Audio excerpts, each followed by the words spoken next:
안녕하세요. 세상 돌아보기입니다. 엊그제 1월 4일 날 우리 공군의 F-35A가 동체 착륙을 하는 일이 벌어졌죠. 그게 여태까지 F-35 경우에는 동체 착륙을 한 경우가 처음이라고 또 하더군요. 예. 그래서 그에 관련된 이제 동영상을 제가 올려드렸는데 많은 분들이 이제 댓글을 달아주셨어요. 그 중에 이제 귤건이라는 분이 지금 국회에서 관련된 이야기가 진행이 되고 있다고 링크를 이제 걸어주셨어요. 제가 그래서 그 국회 방송을 살펴봤더니 상당히 유용한 것 같아요. 그때 현장 상황을 제일 잘 전달할 수 있는 그런 내용들이었어요. 그래서 오늘은 그 내용 중에 핵심적인 부분을 제가 이제 발췌를 해서 여러분한테 이제 소개를 드리려고 합니다. 그리고 이제 제가 이제 영상을 보여드리기 전에 제 나름으로 정리된 부분을 제가 구두로 먼저 말씀을 간단하게 드리고 그 다음에 영상을 보여드리는 그런 순서로 해보려고 합니다. 그래서 이제 그저께 상황을 보면은 청주 비행장에서 이륙을 한 거거든요. 예, 그래서 11시 한 45분 정도에 쿵 하는 소리하고 함께 비행기 이상을 감지를 했다고 해요, 조종사가. 그래서 당시에는 한 1000피트 정도, 1000피트면 한 300m, 고도 300m 정도니까 저공인 상태에서 훈련을 하고 있었어요. 그래서 이상을 느낀 직감한 이제 조종사가 그걸 안전 고도로 올린다고 합니다. 그거는 교범상에 그렇게 되어 있는 것 같아요. 그 안전 고도라는 것이 여기서는 8000피트, 즉 한 2.4km, 고도 2.4km 정도로 올라갔습니다. 그래서 이제 비행기를 전반적으로 점검을 하게 됩니다. 그 상태에서. 그래 봤더니 조종관하고 엔진만 정상적으로 가동되고 그 외에 나머지 계기는 전부 다 먹통이었다. 심지어는 산소 공급기도 작동이 안 됐다. 예. 그리고 무전기도 작동이 안 됐다. 통신이 안 됐다. 예.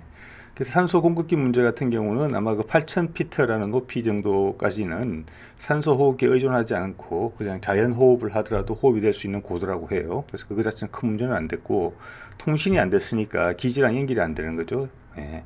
그래서 그 부분은 비상 여분의 비상 무전기가 있대요, 비행기 안에. 그래 그것을 작동을 해서 이제 통화가 된 겁니다. 이제 통신이 연결이 된 겁니다. 그래서 상황을 설명했고 이런 상황을 봤을 때 이거는 비상 상황이다. 예, 그래서 아마 사령부에서는 비상 착륙을 지시한 것 같아요. 그래서 그 당시 이제 비행기가 위치하고 있던 부분에서 지점에서 서산 비행장이 가장 가까웠기 때문에 서산 비행장으로 유도를 해서 거기서 착륙을 하게 했다고 해요. 그래서 조종사가 이제 서산 비행장으로 와서 착륙을 하려고 보니까 랜딩 기어, 즉 바퀴가 안 빠졌던 겁니다. 예. 그래서 상황이 더 심각해진 것이죠. 예. 자, 그 상태에서 공군의 교보면, 조종사의 교보면은 두 가지의 선택을 할 수가 있게 돼 있다고 해요. 조종사가 바퀴가 안 빠진 상황에서는 첫 번째는 동체 착륙이고 두 번째는 비상 탈출이라고 합니다. 그 당시에는 여분의 무전기를 통해서 공군 사령부하고도 연결이 돼 있고 아마 국방장관 합참 의장 정도까지도 연결이 되어 있었던 것 같아요. 다른 의원들 질의사항에 질의를 오가는 걸 들어봤을 때, 자, 그 상황에서 어떤 선택을 하느냐, 동체 착륙이냐 비상 탈출이냐의 선택은 아마 명령에 의한 것은 아니고 조종사의 판단을 해서 조종사 스스로 먼저 판단을 하고 그것을 통보하는 형식으로 진행이 되게 되어 있나 봐요. 그래서 그 당시 이제 조종사가 내린 결정은 동체 착륙이었다고 해요. 예. 그래서 여기 이제 공군 참모 차장이 이제 나와서 설명을 한 것이거든요. 좀 이따 보시겠지만 김병주 민주당 의원이 질의를 한 것이고.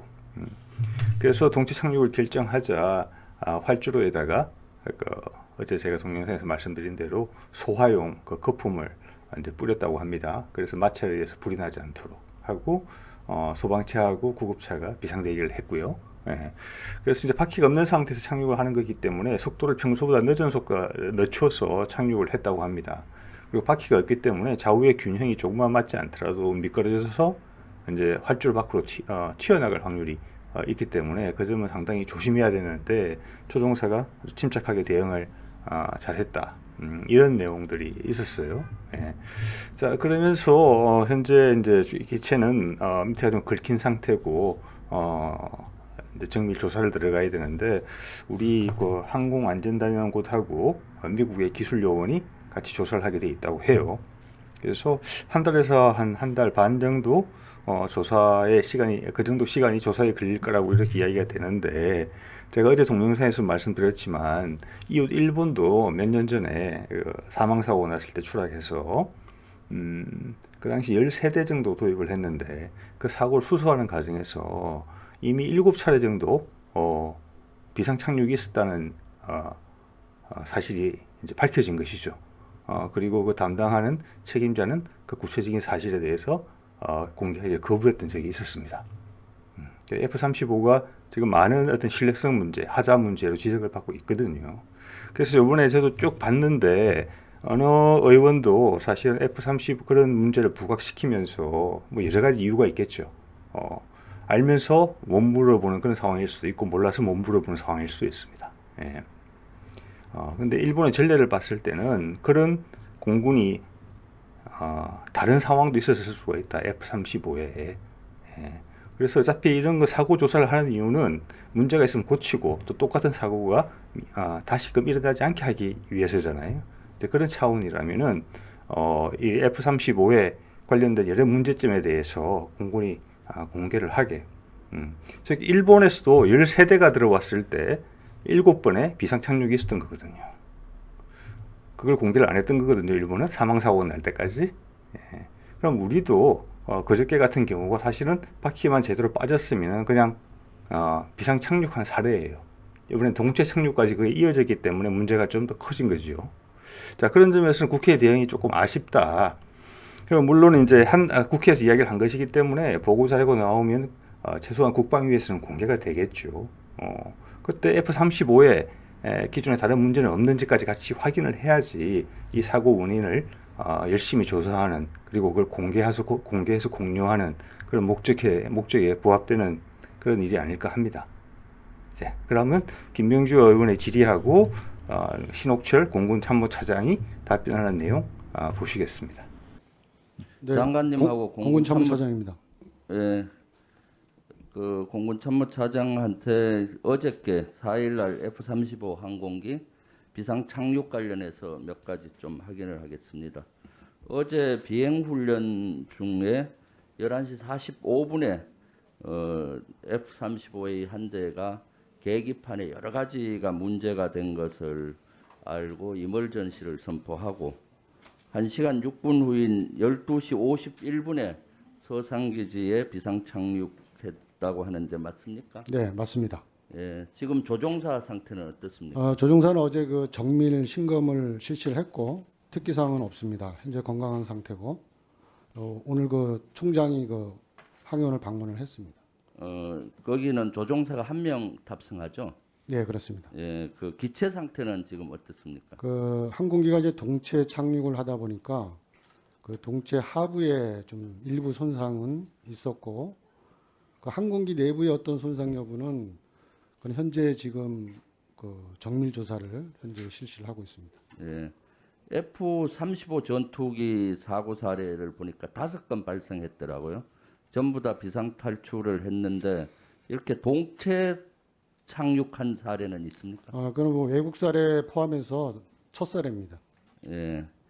이 사건을 보면은 공군 조종사의 그 능력과 군인 정신 이런 것들은 저는 아주 높게 평가를 해요. 보니까 F-35 전투기 조종사가 갑작스런 사고에서도 당황하지 않고 여러 가지 조치를 아주 잘하고 성공적으로 착륙을 했는데 몇 가지 확인을 할게요. 최초에 11시 45분에 여러 가지 이상 징후가 나타났잖아요. 네. 주로 어떤 것들이 고장이 났죠? 그 적어도 항법 중에 이제 항공기가 쿵 하는 소리와 함께 항공기 이상을 느껴서 항공기를 안전고도로 취하면서 엔진 계기를 점검하니까 그 플라이트 컨트롤 조종관하고 엔진만 정상이었고 나머지 모든 장비는 작동을 하지 않았습니다. 그러니까 엔진하고 조종하는 기능 외에는 전부 다 작동이 안 됐다고 들었는데 맞는 거죠? 네. 그리고 그 조종사는 항공기 위에서는 산소를 공급받는데 산소조차도 공급이 안 되는 그런 상황이라고 하던데 맞습니까? 맞습니다. 그래서 그때 조종사는 어떻게 조치를 했죠? 그 산소는 이제 저희가 고도를 8,000피트 이하에서는 크게 영향을 받지 않기 때문에 그때 임무 고도가 8,000피트 이하였습니다. 그러니까 한 1000m에서 그 사항이 일어나서 1000m는 지상으로 가깝기 때문에 민간의 안전을 위해서 고도를 한 8000m 산소로 없이 견딜 수 있는 산소 호흡기로 견딜 수 있는 지역까지 올라갔고 거기에서 이제 여러 가지 조치를 한 거죠. 네. 그럼 그 사고 난 조종 그 F-35하고 기지하고 통신은 처음엔 안 됐다고 통신은 하던데 어떻게 된 처음에 거죠? 되지는 않았는데 예. 제가 그 백업 통신 장비가 있습니다. 예. F-35에 예. 그거를 작동을 시켜서 조종사가 이제 통신을 했고 그 백업 통신 장비로 해서 이제 비상 착륙을 선포하고 이제 서산 기지로 가까운 서산 그래서 기지로 청주 기지로 원래 내리게 돼 있는데 혹시 거기는 여러 가지 이제 민가에- 항공기 상태가 안 좋다 보니까 예, 예. 그 상황에서 가장 인접 기지인 예. 그 서산 기지로 이렇게 서산 기지로 결심을 가기로 했습니다. 했고 예, 예. 그래서 비상 착륙을 하려고 보니까 랜딩 기어까지 작동이 안 돼서 네. 랜딩 기어가 안 될 때는 두 가지 방법이 있잖아요. 랜딩 기어가 안 되면은 앞에서 여러 의원님들 말씀하셨지만은 교범상에 조종사가 이제 상황을 판단해서 그 동체 착륙을 하거나 아니면 비상 탈출을 그렇게 하도록 명시가 그런데 있습니다. 동체 착륙을 결심은 누가 한 거예요? 조종사가 조종사가 네, 하고 그렇죠. 기지의 작전 사령관이 허락을 한 거고요. 그 조종사가 판단을 해서 동체 예. 착륙을 하겠다 하고 작전사에 통보를 합니다. 예. 그래서 서산 비행기장에서는 어떤 조치를 했나요? 이제 서산 비행장에서는 항공기가 동체 착륙을 한다라는 그런 비상 상황을 이제 접수를 하고 항공기가 이제 그 동체로 활주로에 닿다 보면은 마찰로 인해서 이제 화재나 또 화재 폭발이 일어날 수 있기 때문에 그 화재를 방지하는 폼을 활주로에다가 이제 깔고 그다음에 비상 상황을 대비해서 앰뷸런스나 그다음에 소방차 등을 이렇게 출동을 시켜서 그러니까 준비를 했습니다. 거품 이는 소화 그렇습니다. 방지용 툼을 깔은 거죠. 그렇습니다. 거기다가 예. 그런 것들은 사전에 잘 준비가 돼 있는 예. 거고 그 다음에 바퀴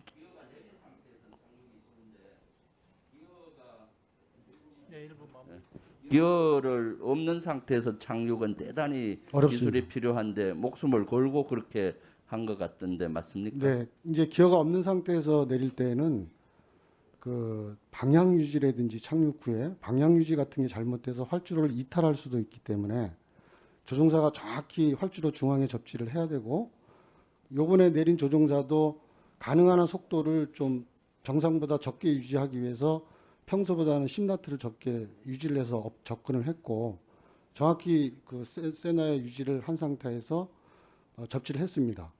예, 그래서 항공기가 예, 제가 봤을 때는 공군 조종사가 평소 이런 그런 훈련을 못 하잖아요. 시뮬레이션을만 하고 그런 상황에서도 여러 가지 용기를 내고 또 여러 가지 그 조종 스킬이 아주 뛰어난 조종사인 것 같아요. 그래서 네. 아주 그 안전하게 착륙을 하게 됐는데 그러한 것들을 봤을 때 조종사의 정신 상태나 또는 그 능력 이런 것들이 아주 우수한 걸로 보여지는데 어떻게 생각하세요?